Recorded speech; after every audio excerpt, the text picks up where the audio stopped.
있습니다. 그 사회가 판문점에서 성화가 합화됐다. 제14회 부산 아시안게임의 시작을 알리는 화합의 불꽃이었다. 43개국 아시아올림픽 평의회 전 회원국과 업서버로 참가하는 동티모르 등 만여 명이 넘는 선수단이 부산에 도착했다. 북한 선수단도 처음으로 부산 땅을 밟았다. 북한의 참가로 부산 아시안게임은 대회 시작 전부터 아시아뿐 아니라 세계의 스포트라이트를 받고 있다.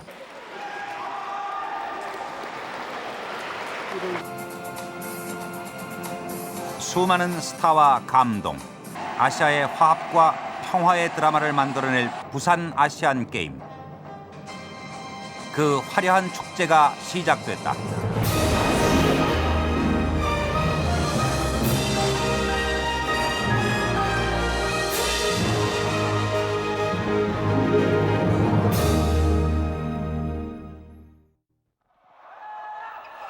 한국과 중공의 남자 탁구 결승전. 4대4 상황에서 한국이 마지막 카드로 내세운 승부사는 안재형이었다. 중국 단체전에서는 제가 3번 나가서 3번 다 졌습니다. 그것도 다 역전패로 져가지고 너무나 속상해서 그 경기 끝나고 많이 울었던 것 같아요. 속상해서 화장실 가서 많이 울고 그랬는데 마지막에 안재형 선배가 마지막에 이겨주길 바랬죠. 만약에 지게 되면 제가 또 역적이 되기 때문에 제가 한 점만 잡아줬으면 또 이기는 건데 3점 다 졌기 때문에 안재영 선배가 나가서 꼭 이겨주길 또 뒤에서 또 기도도 많이 했고. 유남규 선수의 3연패로 4대4 상황까지 가게 된 경기는 5시간 이상 이어졌다. 세계적인 선수 중공의 후이준을 맞아 안재형의 공격은 날카롭고 침착했다. 20대 16, 1점만 따면 한국의 승리였다. 서비스 놓습니다. 드라이브 맞드라이브.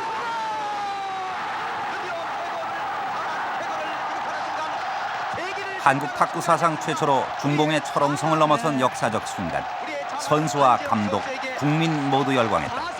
그 승리의 순간은 국민들에게 잊혀지지 않는 감동으로 기록됐다. 경기가 끝나고 그 TV 뉴스 시간 끝나 당일날 보니까 아 내가 저런 표정이었구나 저런 모습이었구나를 느낄 정도로 경기에 몰입돼 있었고 제가 어떻게 했는지도 모를 정도로 하여튼 제가 극도의 그 긴장감 속에서 경기를 하다 보니까 그런 어떤 그 모션이 그 동작이 나오지 않았나. 86 서울 아시안 게임의 최고 스타는 17세 소녀 임춘혜였다. 여자 육상 800m 결승전. 지금 임지아 스포트 했습니다. 임춘혜 아직 스포트 하지 않습니다. 중공 선수 스포트 하기 시작했습니다. 임춘혜 약 60m 남았습니다. 마지막 스포트 임춘혜 중공 선수. 인도 선수가 1위로 골인 한국의 임춘혜 선수는 아쉽게 2위를 기록했다. 임춘혜 2위. 2분 그러나 잠시 후 임춘혜 선수에게 뜻밖의 행운이 찾아왔다. 16으로 1위 인도. 여자 800m 결승 경기에서 인도 선수가 1위로 골인한 인도 선수가 반칙으로 실격패를 당하고 2위였던 임춘혜 선수에게 금메달이 돌아온 것이다. 그 인도 선수가 7번 레인까지 왔다 다시 8번 레인으로 갔습니다. 선수가 가능성이 있습니다. 네. 임천에서는 있습니다. 중공의 미앙루시아. 이어진 1500m 결승. 결승선 50m를 앞두고 임춘혜 선수가 무섭게 속력을 내기 시작했다.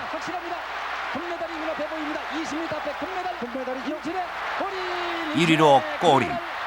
3000m에서도 우승을 차지한 임춘혜는 한국 육상 사상 최초로 아시안게임 3관왕을 차지했다. 지금 너무 기쁘고 이렇게 우승하게 될 거 정말 몰랐고 저는 800미에서 아쉽게 1등을 했기 때문에 이제 1500미로 만족하려고 했는데 3000미에 이렇게 영광을 받은 것 같아서 너무 기쁘고 지금 모르겠어요 아무것도요.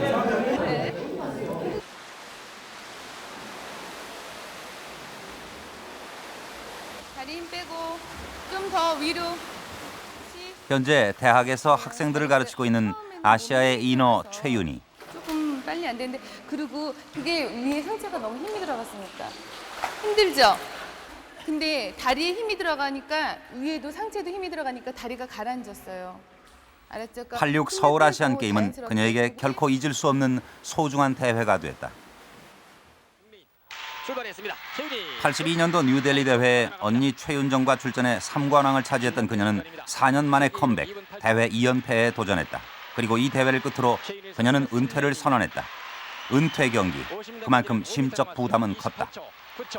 50m. 82년도 그 아시안 게임 때는 저의 큰 경쟁 상대인 언니가 있었기 때문에 그 당시에는 언니가 비타민을 먹으면 저도 비타민을 먹어야 되겠다. 내 라이벌이 옆에서 뭐 먹고 있으니까 그 당시는 저도 막 굉장히 신경을 많이 쓰고 그랬는데요. 86년도에는 제가 대학교 1학년생이었었어요. 그래서 선수 나이로는 좀 많은 나이였었고 또 그 당시에 뭐 4년 뒤에 2연패를 한다는 보장도 없었고 심리적으로 굉장히 힘들었고 20m 남았습니다. 마지막 스포트. 200m 배영, 그녀의 마지막 경기였다. 가능하겠습니까? 가능하겠죠? 야, 우승 가능합니다. 5m, 3m. 최윤희 골 터치 1위. 마침내 우승. 최윤희 선수는 대회 2관왕이 됐다. 그녀는 결국 5천여 명의 관중들이 쏟아내는 박수 속에서 물을 떠날 수 있었다. 참으로 화려한 퇴장이었다. 제가 은퇴하기 전에 마지막 시합이었기 때문에 오로지 최선을 다한다는 것밖에 없더라고요. 그래서 제가 온 힘을 다해서 진짜 물 밖으로 나올 수 없더라도 내 힘을 가진 힘을 거기에서 배영 200m 시합에서 다 발휘해야지 하는 생각밖에 없었고요. 서울 아시안 게임은 당시 아시안 게임 사상 최대 규모인 27개국의 선수단이 참가했다. 중공을 비롯해 당시 교전 중이었던 이란과 이라크까지 참가 명실상부 최고의 대회를 이뤄냈다. 16일 동안 화려하게 펼쳐진 경기. 서울 아시안 게임은 수많은 스타와 감동의 드라마를 만들어냈다. 이 대회에서 한국은 예상 밖의 선전을 펼쳐 금메달 93개를 차지 종합 2위의 쾌거를 이뤄냈다. 1위 중공에 금메달이 겨우 1개 뒤진 성적이었다. 골입니다. 2대1로 한국 파키스탄을 눌러서 그래서 금메달. 86 서울 아시안 게임은 지금까지 최고의 대회로 평가받고 있다. 86년 서울 아시안 게임을 88년 서울올림픽 리허설격으로 열렸습니다. 그래서 올림픽에 준해서 모든 대회 준비를 했고 또 개최를 했고 또 우리가 성공적으로 치렀기 때문에 역대 아시안 게임 가운데 가장 뛰어난 가장 성공적인 아시안 게임이다. 뭐 이렇게 얘기를 하고 있고요. 실제로도 그 아시안 게임이 개막식서부터 또 아무런 사고 없이 물론 이제 그 대회가 북한이 참가하지 않은 그런 아쉬움이 있습니다만은 하여튼 전반적으로 볼 때 86년 서울 아시안 게임부터 본격적으로 아시안 게임이 궤도에 올랐다고 할 정도로 아주 성공적인 대회였습니다.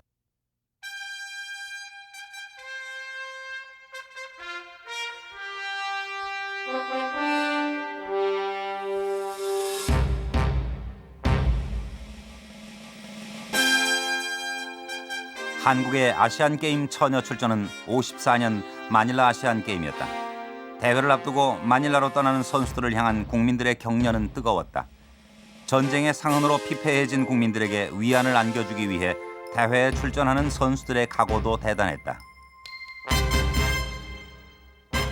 필리핀 마닐라 리잘 메모리얼 스타디움. 한국은 이상백 박사를 단장으로 총 6개 종목에 81명의 선수단이 참가했다. 전쟁으로 1회 대회에 참가하지 못했던 한국으로서는 감격스런 첫 출전이었다. 세계 제2차 대전, 일본의 항복 선언으로 인도, 필리핀, 인도네시아 등 신생 독립국가는 해방의 감격에 들떠 있었다. 이런 가운데 각국은 아시아의 평화를 정착시킬 수 있는 새로운 장치를 생각했다. 그 방안으로 인도 네루 수상 및 몇 아시아 지도자들은 스포츠를 제안했다. 결국 1951년 인도 뉴델리에서 제1회 아시안 게임의 서막이 시작됐다. 그러나 그때 한국은 전쟁 중이어서 1회 아시안 게임에 불참하게 된다. 그리고 3년 후 2회 대회인 마닐라 아시안 게임에 비로소 한국이 첫 출전하게 된 것이다.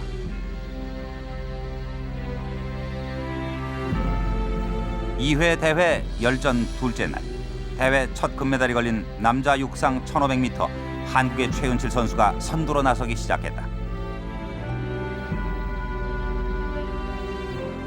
최윤칠 선수의 골인 한국이 아시안게임에 첫 출전에 캐낸 첫 번째 금메달이다. 경기장은 순식간에 환호성으로 뒤덮였다. 그러고 나니까 운동장 구석구석에서 코리아 나오기 시작하고 우리가 시내 나가기만 하면 운전수로 가다가 이거 코리아 넘버원 이런단 말이죠. 그 전역이 일수에 그저 코리아 판이 돼버렸어요. 외국 땅에 처음으로 당당히 울려 퍼진 애국가. 선수들과 국민 모두 감격의 눈물을 흘렸다. 국제 대회에서 우리가 올린 최초의 애국가가 아니냐. 왜냐하면 그 전에도 47년 보스턴 마라톤 대회에서 서현복 선생이 이제 금메달을 땄습니다만 애국가는 울리지 않은 걸로 알고 있어요. 그다음에 50년 보스턴 마라톤 대회 때도 이제 함기영 선수 등 1, 2, 3등을 다 했습니다만은 그때도 애국가는 울리지 않았습니다. 그래서 54년 마닐라 대회 1500m, 육상 1500m에서 최윤칠 선수가 금메달을 딴 것이 아마 우리나라가 국제 대회에서 애국가를 울린 첫 번째 이벤트이기 때문에 아주 의미가 있다 이렇게 볼 수 있겠습니다. 지나가면은 여학생들은 목이 다톡 뒤로 돈밖에 안 준다고. 왜냐면 이제 여든이 훌쩍 넘어버린 아시안게임 첫 금메달의 주역 최윤칠 씨. 그렇지. 40년의 세월이 흘렀지만 그에겐 당시의 영광이 어제 일처럼 생생하기만 하다. 그래서 딱 이게 쓰니까 처음에 국기가 올라가는 거, 국가와 동시에 그 1번이지 내가 1호지. 할아버지는 그건 늘 그냥 자부심을 한단다. 내가 1호다. 내가 국제대회 가면은 요즘은 뭐 종목이 많고 심지어는 뭐 여자 골프까지 있지만 옛날에 축구 마라톤밖에 없었어요. 그래서 나가기만 하면 최윤칠이 이번에는 이길 것이다. 그것도 왜냐하면 세계 기록을 막 냈으니까. 그러니까 국민이 그만큼 기대가 컸는데 나로서는 가슴이 벅찼고 참 눈에서 눈물이 흘렸습니다. 내가 해냈구나. 그런 참 뜨거운 마음이 솟아올랐어요. 첫 출전에서 당당히 종합 3위를 차지한 한국 선수단을 환영하기 위해 서울역엔 수많은 인파들이 쏟아져 나왔다. 전쟁의 상흔 속에 당시 선수들의 선전은 국민들에게 하나의 위안이었고 조국에 대한 자부심과 긍지를 안겨준 것이었다. 아시안게임의 최고 스타 이창훈. 그는 당시 국민적 영웅이었다. 그가 국민들의 영웅이 됐던 대회는 3회 아시안게임이다.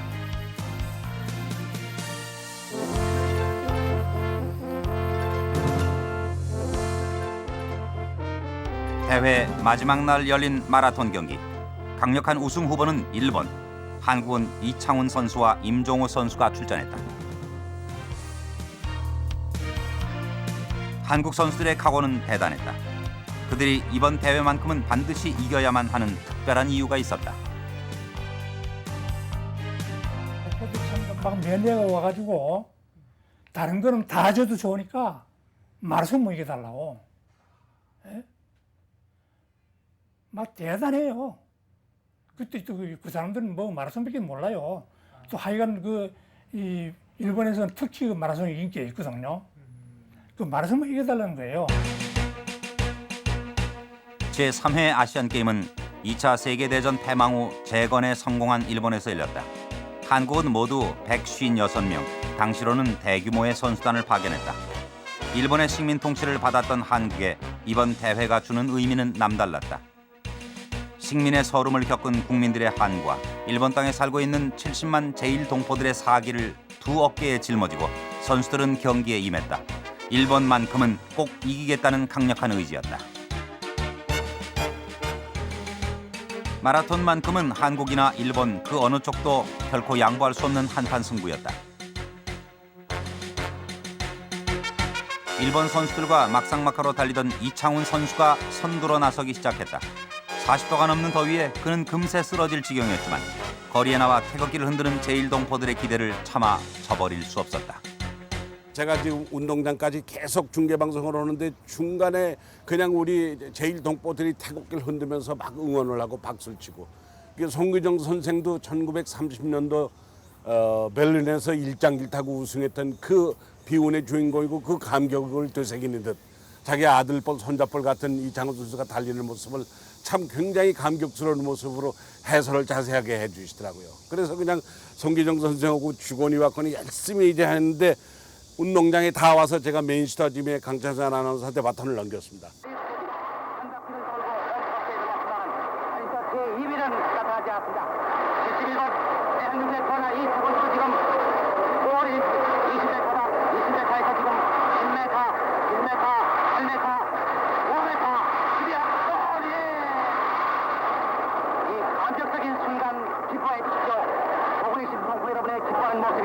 결승 테이블 끊자마자 그는 결국 쓰러지고 말았다. 이창훈의 졸도로 시상식은 4시간이나 연기됐다.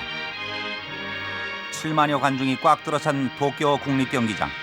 일본의 심장 한복판에 태극기가 올라갔고 애국가가 연주됐다. 일본 7만 명 일본 시민들과 세계각국의 스포츠 팬들이 모두 태극기를 향해서 경례를 붙이는 가운데 우리의 태극기가 올리고 퍼질 때 강찬산 아나운서하고 저는 울면서 고개 계신 동포 여러분 다 같이 기뻐해 주십시오. 우리 대한해거나 이창훈 선수가 드디어 해냈습니다. 조국 대한민국의 깃발을 일본 동경의 심장 한복판에 꽂았습니다. 그리고 막 울다시피 방송을 했던 것이 엊그제 같은 그 아름다운 감동으로 남아 있습니다. 그때 이제 우승하고 나서 나중에 이제 교포들이 또 막 뭐 10,000원씩 20,000원씩 막 그렇게 막 나한테 주면서 자기 명함을 번쩍해요. 일본 그때 이제 이 하도 조선 사람 그 당시 조선진이 그랬거든. 일본 놈들이 하도 학대를 하고 막 하기 때문에 이 한국 사람이란 걸 표를 낼 수 없습니다. 그 이제 일본 놈 명함으로 했다가 이걸 내가 우승해서 명함을 우리 명함으로 꽂혔다 그러면서 나한테 막 보여주더라고. 그러면서 막 참 감개무량한 이야기를 하대요. 그러니 우리 교포들한테 얼마나 통쾌했는지 몰라요.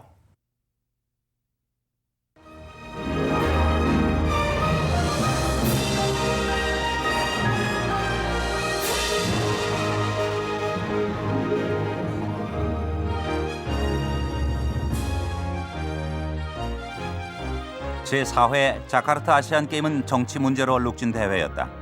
개최국인 인도네시아의 수카르노 대통령은 대회 시작 전 이스라엘과 자유중국 선수단의 입국을 거부했다.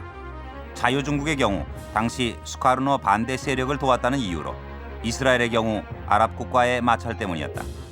자유중국은 즉각 국제올림픽위원회에 제소했지만 인도네시아는 끝내 경기를 강행했다. 이에 국제역도연맹은 긴급회의를 거쳐 인도네시아를 회원국에서 제명했고 4회 대회에서 역도 경기는 열리지 못했다.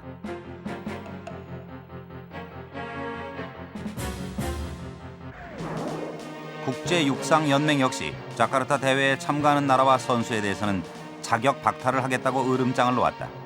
그러나 육상 경기는 일본 등 일부 국가만이 참여한 채로 강행됐고 한국은 육상 경기 참여를 포기했다.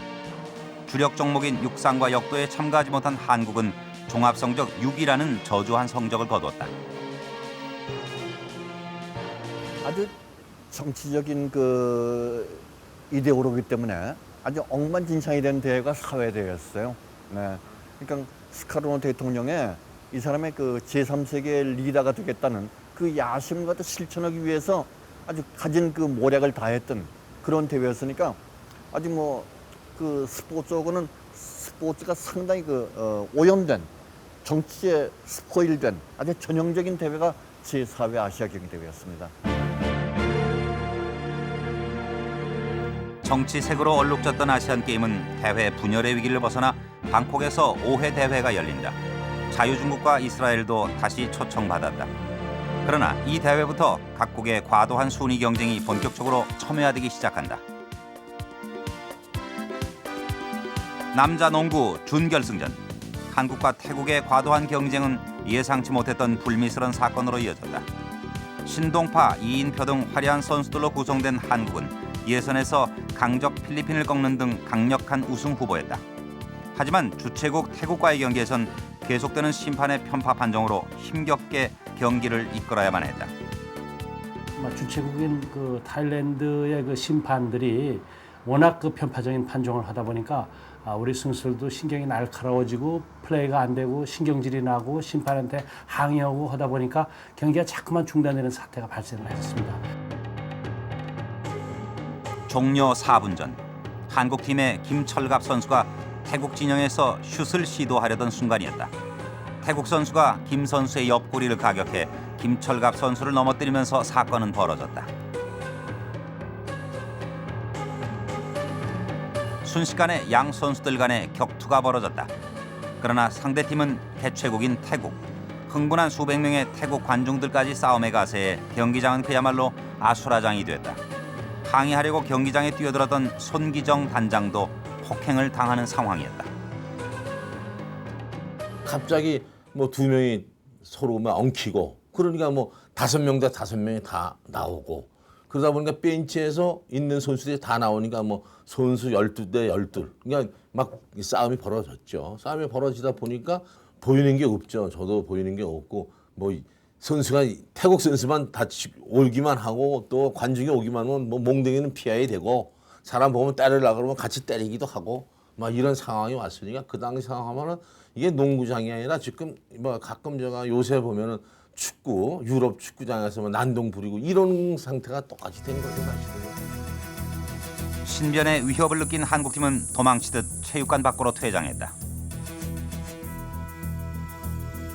바깥으로 피신원을 하고 다 도망 나갔어요. 그래서 그 잔디밭 위에 나가서 이제 그 밤하늘의 그 별을 보면서 한없이 울기도 했고 하도 억울해서 그걸 참다 못해 우리끼리 땅을 치면서 이제 분개를 했는데 그 바깥에 있던 그 체육관에 들어오지 못했던 그 관중들이 바깥에서 그 돌멩이를 던져가지고 우리 그 육상 선수 여자 육상 선수 하나가 다리에 맞고 부상을 했습니다. 한국팀의 퇴장으로 비상회의가 열렸다. 결국 재경기 대신 경기장을 떠난 한국의 기권패로 결정됐다. 굉장히 분했죠. 저희가 그 아시아에서의 농구 처음 우승이라는 것이 참 한 번도 그 전까지는 못했었습니다. 그런데 우리가 그걸 목표를 가지고 한번 했는데 이게 안 되니까 이게 기권으로 되어버렸어요. 몰수가 됐으니까 그때 선수들이 너무 원통하죠. 곧 이길 수 있는 팀인데 그래서 아마 선수들이 많이 울기도 하고 원통하기도 했고. 그러나 한국은 역경을 딛고 종합 성적 2위라는 쾌거를 이루었고 다음 70년 아시안게임을 서울로 유치하는 데도 성공했다.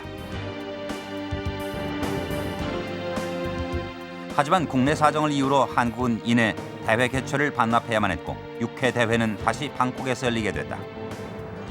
국제 종합 경기 대회를 하려면 엄청난 재정적인 뒷받침이 있어야 되고 또 노하우도 있어야 되지 않겠습니까? 근데 그때까지는 우리가 아무 경험이 없었거든요. 아시안 게임과 같은 종합 경기 대회는 물론이고 단일 종목에 대한 대회 유치도 별로 없었거든요. 그러니까는 아마 제가 보기에는 자신감 문제 그리고 또 하나는 재정적인 문제가 원인이 아니었을까. 아시아의 물개 조오련. 대회 개최 반납으로 사기가 꺾인 국민들에게 조오련 선수는 새로운 희망이었다. 그는 제6회 아시안게임이 낳은 한국 최고의 스타였다. 전남 해남에서 태어난 조오련은 세계 최고의 수영 선수가 되겠다며 무조건 서울로 상경했다. 그러나 이내 신인 선수 발굴 테스트에서 떨어지고 낙심하지만 낙향하지 않고 혼자 수영장에서 연습을 계속했다. 수영 연습 도중 조오련은 장홍수 코치의 눈에 띄어 본격적인 훈련에 들어갔다. 수영하러 왔다가 보니까 좀 거칠긴 하더라도 자질이 있는 것 같아 보였거든요.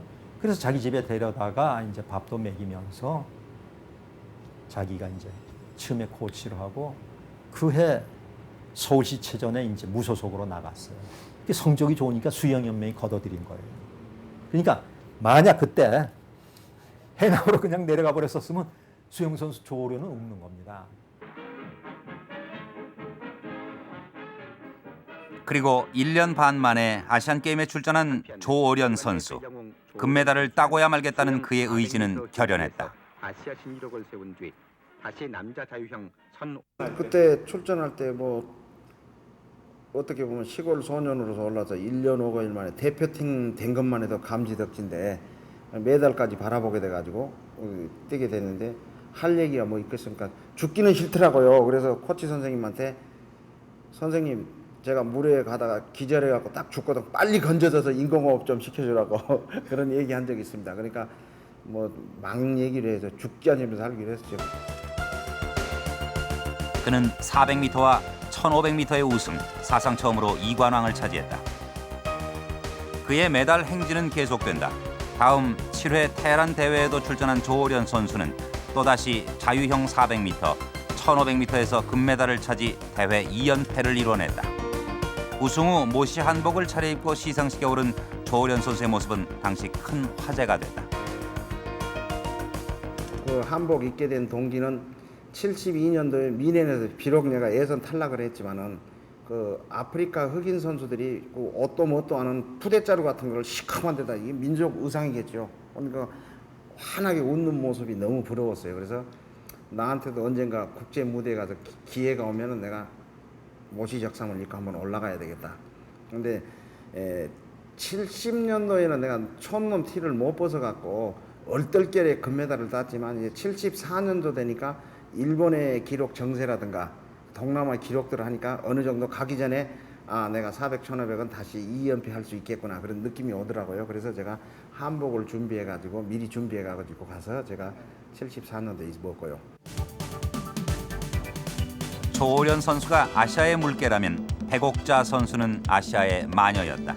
백옥자 선수는 투포환과 투원반 종목에 출전. 투포환에서 금메달을 그리고 투원반에서는 동메달을 차지했다.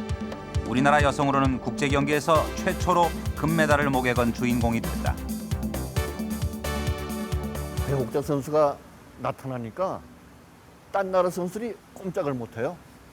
이거는 뭐 그 비 맞은 참새나 마찬가지입니다. 딴 나라 선수는. 그 앞서 백옥자 선수 그냥 막 그 트랙에서 왔다 갔다 하면서 몸 풀고 오는데 딴 나라에서 꼼짝도 못해요. 또 휙 던지면 뭐 그 딴 나라 따라가지 못할 기록이고 또 휙 던지면 뭐 그대로 또 1등이고 뭐 그런 식입니다. 그래서 야, 참 아시아의 여왕이구나 하고 생각했죠.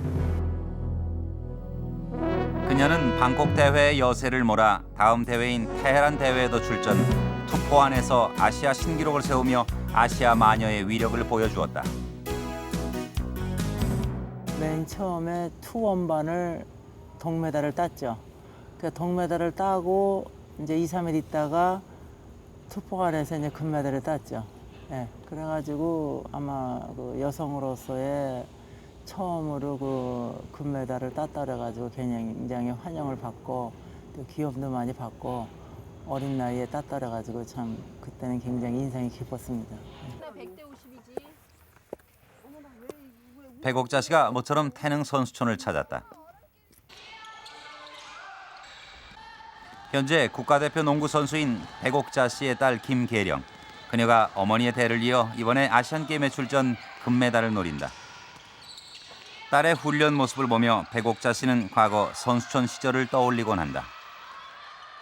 뭐 계령이 엄마지만은 그 지금 선수랑은 달리 옛날에는 참 피눈물 나게 노력 많이 했어요. 또 일요일 날도 안 나가서 또 연습하고 보면은 참 밤이고 낮이고 진짜 메달 하나 따려고 그렇게 고생을 했는데 지금 선수들 보면은 과연 이렇게 해가지고 걔네들이 버틸래나 이렇게 하는 제 딸도 있지만 그렇게 얘기를 많이 해요. 저희들은 굉장히 고생 많이 하고 메달을 딴 그 메달 하나가 굉장히 그 정말 인상이 깊고 또 하나의 소중한 메달. 6회 대회에서 남자 농구는 4년 전 당한 기권패를 서욕이라도 하듯 태국 하늘 아래서 통쾌한 우승을 이뤄냈다. 복싱 종목에서도 금이 쏟아졌다. 한국은 복싱에서 모두 6개의 금메달을 차지해 복싱 강국임을 입증했다. 무려 6번이나 애국가가 울려 퍼지는 바람에 복싱장에 와 있던 외국 관중들은 애국가 멜로디를 외울 정도였다. 올림픽은 말할 것도 없고 메달이 흔치 않던 시절 아시안게임은 국민들 최대의 관심사였다. 국민들의 이런 성원 속에 한국은 5회, 6회 연속으로 종합 2위를 차지한다. 당시 경제가 막 성장하면서 스포츠에 대한 지원이 시작되고 국력 과시의 한 방편으로 스포츠를 활용하려는 국가적인 이해가 바탕이 된 결과다.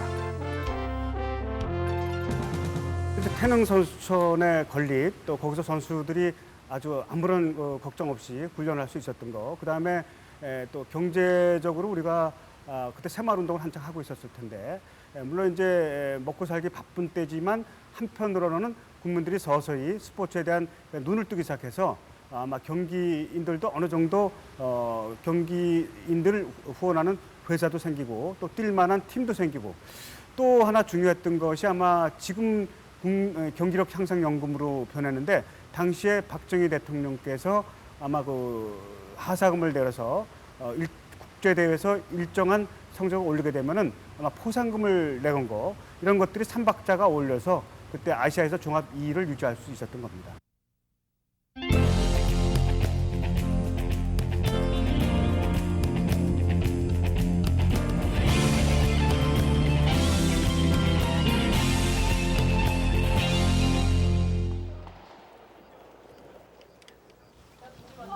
부산 아시안게임 개막 사흘을 앞두고 사격 선수들의 연습이 한창이었다.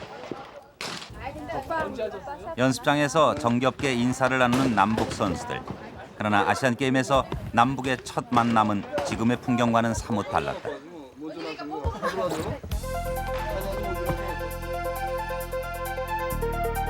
분단 이후 남북이 아시안게임에서 처음 만난 것은 제7회 테헤란 대회다. 이 대회는 북한을 비롯 중공, 몽골 등 공산국들이 최초로 참여했다. 한국은 모두 15개 종목 228명의 선수단이 파견됐고, 처녀 출전한 북한은 모두 217명의 선수단 규모였다. 29년 만에 벌어지는 남북한 스포츠의 전면 대결은 전 세계의 주목을 받게 했다. 정치적으로 치열하게 대립됐던 시기, 스포츠에서도 남북은 치열하게 대립할 수밖에 없었다. 한국 스포츠계라고 이제 국한했다 한다면은 한국 스포츠계로서는 본격적인 남북 대결 시대의 초장이다라고 할 수 있겠죠. 어떻게 보면 북한보다도 많은 메달을 따느냐, 많은 금메달을 따느냐, 그래서 북한보다 우위에 서느냐, 이것이 한국 체육에 주어진 사명이었어요. 참 아주 안타까운 그런 일이었었지만도 그렇게 할 수밖에 없는 또 그런 시절이었습니다. 역사적인 아시안게임 첫 남북 대결은 대회 3일째 여자 배구 경기였다. 당시 북한의 여자 배구는 세계 3위의 강팀이었다. 이미 64년 도쿄올림픽과 72년 뮌헨올림픽 때 북한에 각각 0대3으로 패한 적이 있는 한국은 이번만큼은 결코 질 수 없는 상황이었다. 그때 시대 8.15 6.25 여사 서거 사건이 일어난 바로 직후기 때문에 그 감정은 정말 격했었어요. 우리는 북한한테 지면은 한국으로 돌아가는 비행기를 탈 수 없다고 느낄 만큼 그만큼 절박하게 북한만은 이겨야 되겠다는 생각을 했었었죠. 그러나 예상 외의 결과가 벌어졌다. 나르는 작은 새 조혜정과 이순복, 유경화의 완벽한 콤비 플레이에 북한은 속수무책이었다. 세트스코어 3대0, 한국의 완승이었다. 아시안게임 최초의 남북 대결은 한국의 승리로 돌아갔다. 이기고 나서는 우리는 이제 북한도 이겼다는 것도 좋았지만 세계 3위를 이겼다는 게 더 좋았어요. 그래서 선수들끼리 끌어안고 막 이렇게 좋아했었는데 그 다음에는 겁나더라고요. 우리 이긴 다음에 혹시 이거 우리가 또 이렇게 납치당하면 어떡하나 뭐 그런 생각도 들 만큼 그랬는데 일단 그 경기 상황에서는 제가 그 하나하나 기억이 나지 않을 만큼 저는 사실 몬트리올 올림픽 같은 경우는 그 대목이 기억이 나는데 74년도 북한하고 시합할 때는 그 대목이 기억나지 않을 만큼 긴장을 했었던 것 같아요. 탈락한 선수 우리 선수단이 거의 당시에는 국민, 선수, 임원 모두 북한만은 반드시 이겨야 한다는 의식이 팽배했다. 극단적으로 드러나는 것이 바로 현역 국회의원 황호동의 투입이었다. 그는 이미 3회와 5회 대회에 출전 역도 은메달 수상 경력이 있는 은퇴 선수였다. 은퇴 후 신민당 국회의원 활동 중이던 그가 테헤란 아시안 게임에 급파된 이유는 오직 북한 때문이었다. 그냥 간단해요. 이북한테 지게 생겼다. 메달 하나로. 그게銅메달 하나만 따달라.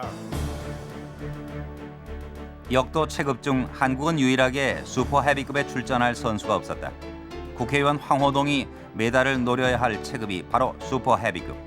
그러나 당시 황호동의 몸무게는 105kg. 슈퍼 헤비급 몸무게 제한은 110kg 이상, 5kg 이상을 급히 불려야 했다.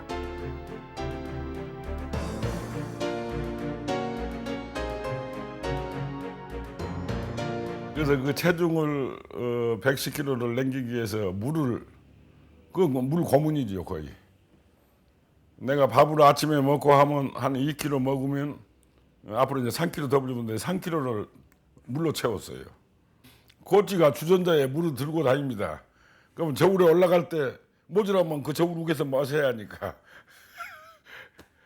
그래서 그 에피소드라고 웃을 수 있는 얘기인데 사실은 나한테는 아주 고통이었죠.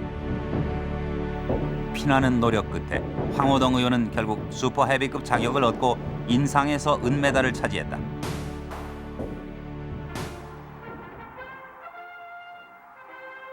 분단 30년 만에 남북 스포츠 대결. 테헤란 아시안 게임의 모든 관심은 남북 대결의 결과였다. 한국은 조오련, 백옥자, 역도의 원신이, 복싱에서의 활약 등으로 결국 접전 끝에 금메달 하나 차이로 북한을 누르고 일본, 중국에 이어 종합 3위의 성적을 거두었다. 8회 아시안 게임은 한국에 이어 이번에는 파키스탄의 반납으로 다시 한번 방콕에서 열리게 됐다. 8회 대회는 중공의 입김에 자유중국이 불참하게 되고 5.1달러를 등에 업은 아랍국들의 실력 행사로 이스라엘이 축출돼 다시 한번 스포츠의 순수한 아마추어리즘이 퇴색된 대회로 기록됐다. 이번 대회 역시 남북 대결이 초미의 관심사로 떠올랐다. 열전 7일째 아시안게임 사상 처음으로 양궁 대회가 열렸다. 한국은 시범적으로 여자 선수들만 보내기로 결정했다.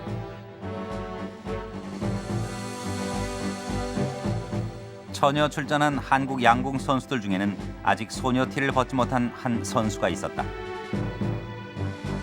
당시 여고 2년생 김진호. 그녀가 출전한 첫 국제 대회에는 북한과의 대결이 기다리고 있었다. 그때 당시로 우리 나갈 때 방공 교육 같은 거 받고 나갔잖아요. 그러니까 북한 사람들을 한 번도 보지도 못하고 정말 교과서에서 정말 우리 그때 배웠을 때 그때 아 북한 사람 어떻게 생겼을까 그 정도로 정말로 너무 몰랐었고 딱 연습장에서 딱 봤을 때 처음 봤을 때 정말 다리가 후들후들 떨렸어요 그때는. 그러나 김진호 선수는 침착하게 경기를 이끌어 금메달을 거머쥐었다. 시상대에 오른 김진호 선수는 3위를 차지한 북한 선수 김향민에게 악수를 청했다. 그러나 끝내 악수는 거절당했다.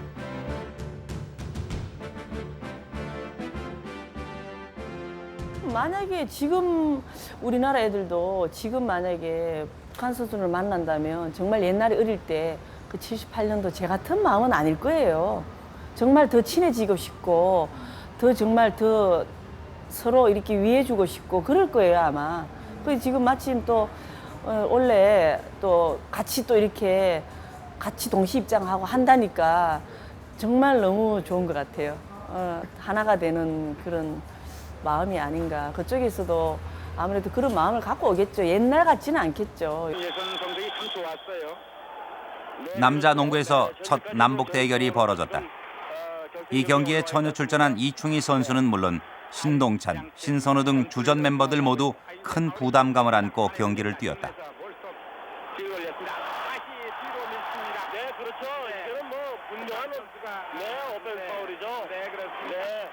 그러니까 근데 남북 대결을 남자농구에서는 처음으로 붙는 거였어요. 그래가지고 협회나 이제 뭐 우리 코칭 스텝이나 이제 선수들 간에 굉장히 긴장을 했어요. 그래서 이제 전날도 시합 전날도 잠을 못 자고 이거는 어떻게든지 우승보다는 그러니까 남북 간의 대결이기 때문에 이겨야 된다는 그런 아주 굉장히 강박관념을 가졌었죠.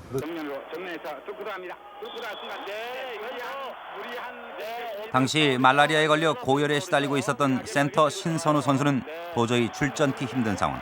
그러나 경기 당일 그는 산소통을 메고 벤치로 나갔다. 정말 산소통까지 옆에다 갖다 놓고 숨을 쉬면서 제가 그 기회가 올 적에는 운동장에 뛰어나가서 했던 그 상황이 됐거든요. 그래서 그때 당시에 그런 저한테 제 개인적으로 그렇게 아프면서도 왜 뛰어야 되느냐 하는 것은 내가 도움이 된다 그러면 팀에 도움이 된다면 나라에 도움이 된다 그러면은 무조건 해야 된다는 막 그 생각이 머리에 뭐 100% 박혀 있었기 때문에 당시에 이렇게 준비를 하고 뛰지 않았나 생각합니다. 후반 5분경.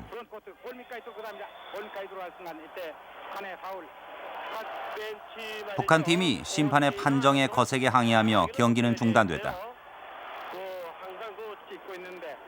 결국 북한팀은 경기를 포기하고 퇴장해버렸다.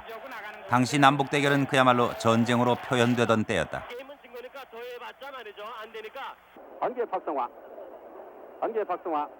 열전 마지막 날, 폐막을 앞두고 메인 스타디움에서는 피날레를 장식하는 남북 축구 결승전이 벌어졌다.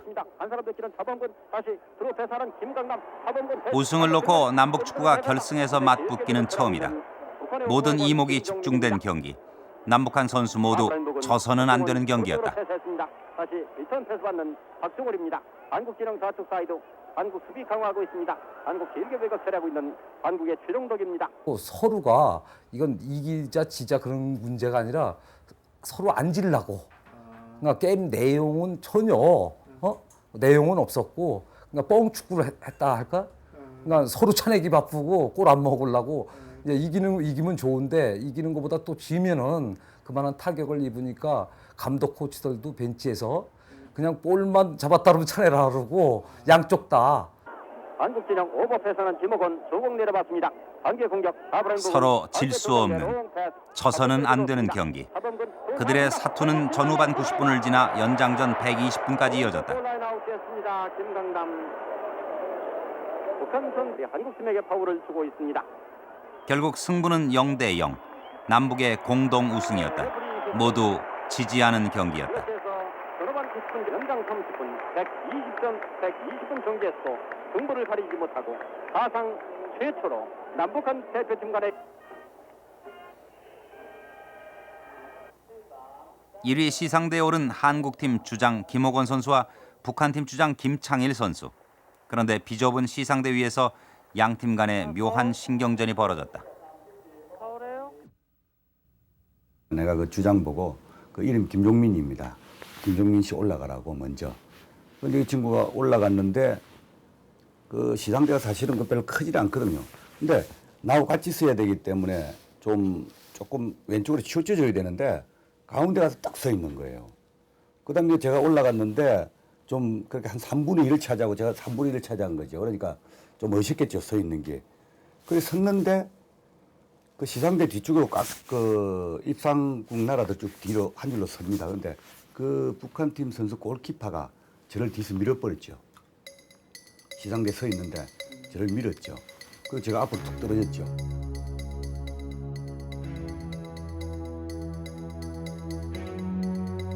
양팀의 묘한 신경전으로 우승을 축하하는 현장 분위기는 사뭇 어색하게 흘렀다. 그런데 남북 공동 우승을 취재하러 외신 기자들이 몰려들었고 여기저기서 플래시가 터지기 시작했다. 잠시 후 남측 주장 김호건 선수와 북측 주장 김창일 선수는 다정하게 어깨동무를 했다.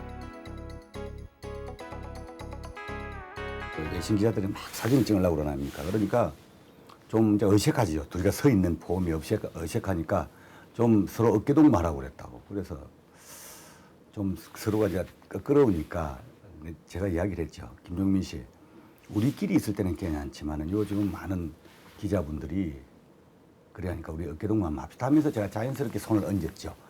얹는 순간에 이제 서로 웃었죠. 그게 이제 그 사진이 상당히 지금도 제가 가지고 있는 제일 좀 귀중하게 가지고 있는 사진 중에 하나인데. 사진 속의 남과 북은 다정스러운 모습으로 남아있다.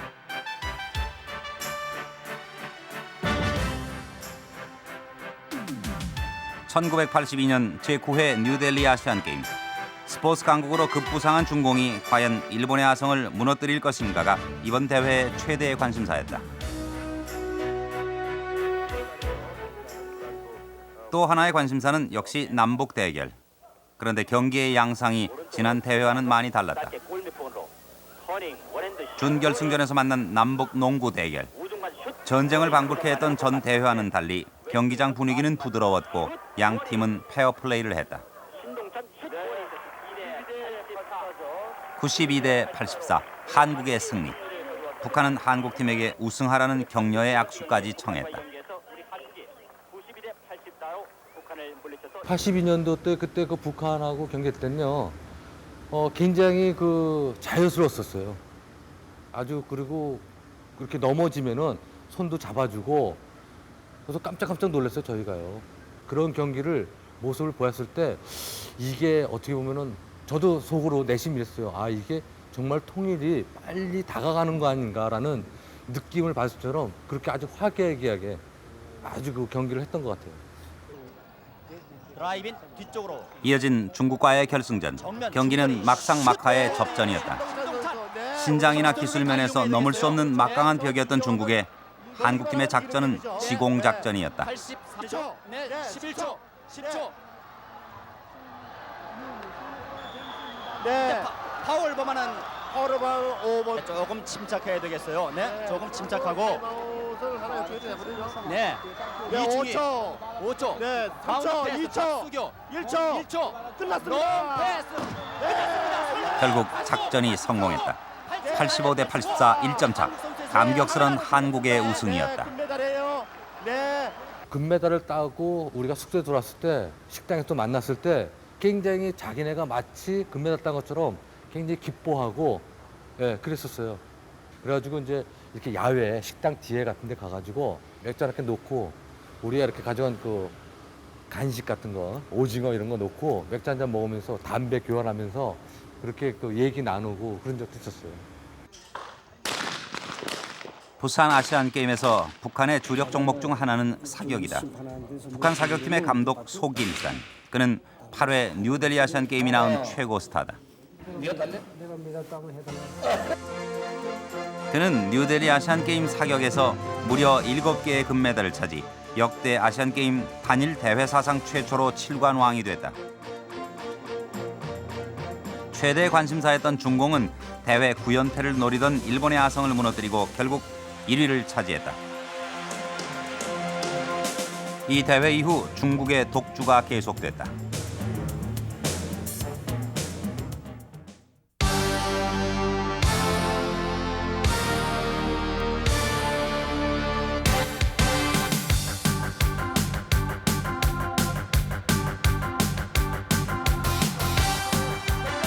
지난 7일 열린 남북 통일축구. 뺏겨내고 왼발로 올려줍니다. 뛰어들면서 그러나 발끝에 맞지가 않았습니다. 격전의 그라운드는 친절한 항의, 격려의 악수, 그리고 하나 된 응원으로 물들었다. 분단으로 막이 내렸던 경평대회가 남북 통일축구라는 이름으로 부활한 것은 바로 북경 아시안게임의 성과였다. 제11회 북경 아시안게임에서 남과 북은 이번 대회에서 남북 단일팀 구성을 추진했으나 결렬되고 말았다. 그러나 북경 대회는 남북 스포츠 교류사에 커다란 영향을 끼친 대회로 기록됐다.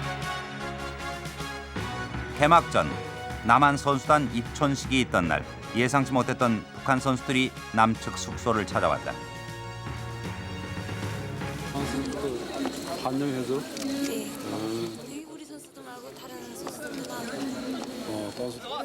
한 번만 더 빠지게 하나 한 번만 더. 입촌식이 끝나자 남북 선수들은 배지를 교환하며 서로의 선전을 기원했다. 자, 천천히. 아니 그냥 이렇게 합시다. 남북 첫 대결은 소프트볼 경기. 경기장에선 선수들의 페어플레이가 이어졌다. 그리고 응원석에선 처음에는 각기 떨어진 채 응원하던 남북 응원단들이 어느 순간부터 모두 함께 아리랑을 부르기 시작했다. 스포츠에서 역사적인 남북 합동 응원의 첫 물꼬가 터진 순간이다. 공동응원 관계는 우리가 무슨 계획을 했던 것이 아니고 그 베이징 아시안 게임 도중에 자연스럽게 일어났어요. 북한은 뭐 물론 인공기 들고 나왔고 우리는 또 태극기 들고 나가고 각자 이제 나갔습니다만은 거기서 인공기가 출연이 된 거, 인공기가 아니라 한반도기가 출연이 된 거예요. 이 한반도기는 원래 베이징 아시안 게임 단일팀 구성을 위한 회담 때 그때 합의된 그 국기 이 기거든요. 상징 그 기였었는데 그것이 이제 현장에 출연이 돼가지고 그야말로 한반도기와 태극기와 인공기가 뒤엉켜서 이 공동 응원을 하게 됐습니다. 첫 물꼬가 터진 이후 남북 공동 응원 아리랑의 물결은 북경 아시안 게임 내내 울려 퍼졌다.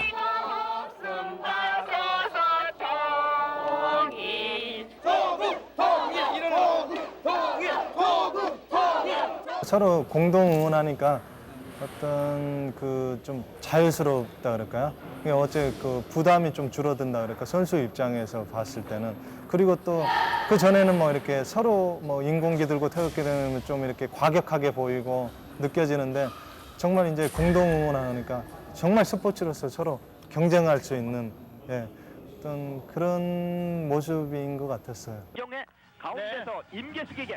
북경 아시안 게임은 우리에게 금메달 숫자 경쟁 이상의 의미와 성과를 안겨주었다.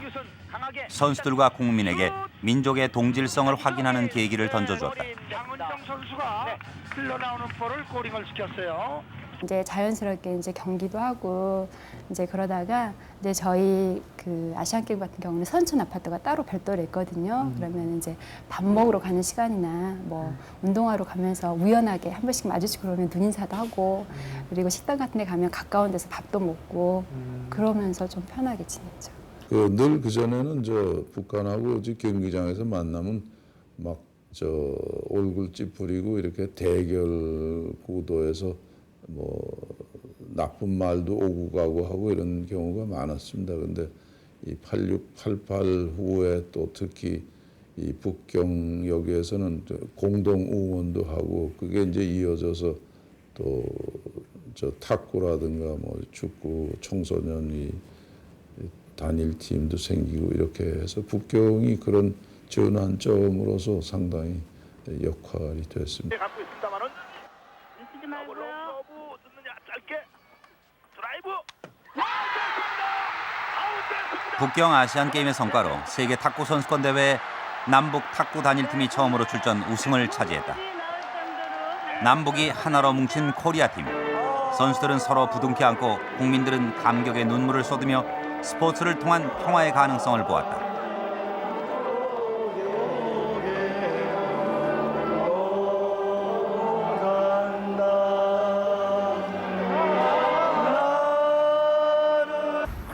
글쎄요, 그때 감격이라고 그래야 되나? 그냥 눈시울이 이렇게 뜨끈뜨끈해지면서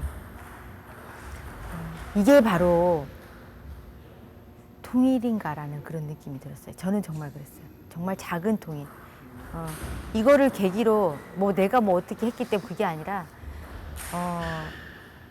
이렇게 그냥 뜻이 맞는 그런 곳에서 우리가 한 마음이 된다면은 통일은 이루어질 수 있겠다라는 그런 느낌이 들었었어요. 경기장은 5만 명을 수용할 수 있으며 제12회 히로시마 아시안 게임 대회 최초로 수도가 아닌 지방 도시에서 열렸다. 마라톤에 출전한 황영조 선수. 원폭으로 숨진 선열들의 영전에 금메달을 바치겠다던 황영조의 맹세는 이루어졌다. 황영조에 이어 98 방콕 대회에서는 이봉주 선수가 또다시 우승, 한국 마라톤의 위력을 과시했다. 박찬호와 박재홍 등 쟁쟁한 야구 스타들이 출전한 야구 드림팀은 아시안게임 사상 최초로 금메달을 목에 걸었다. 그러나 북경 대회 이후 아시안게임은 한국은 물론 아시아인들의 관심 밖으로 밀려나는 신세로 전락하고 말았다. 90년 북경 아시안 게임을 지나면서 이제 그 아시안 게임이 사실상 올림픽이라는 큰 이벤트도 있었고 해서 일반 국민들한테 관심 속에서 좀 멀어진 것은 사실입니다. 그래서 94년 히로시마 아시안 게임과 98년 방콕 아시안 게임이 비교적 80년대나 70년대에 비해서 국민들의 관심이 멀어진 가운데 개최가 되긴 했습니다.